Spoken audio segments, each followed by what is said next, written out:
Hello' গাইছ, আমি আহিছোঁ ঘূৰিবলৈ শ্ৰীসূৰ্য পাহাৰত।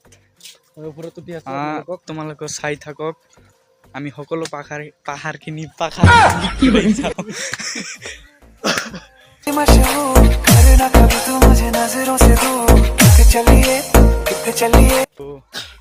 এই সিঁড়ি গেলে বয়ে উপরে উঠা লাগবে একটি।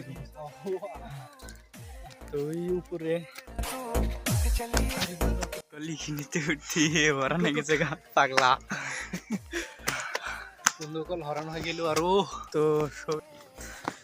নামে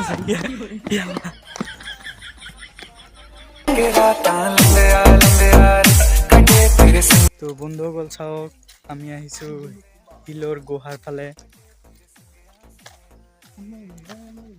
তো চাই থাকক, এইটা হল শিলৰ গুহা। এটা হলো মোটু পাতলুর ঘর।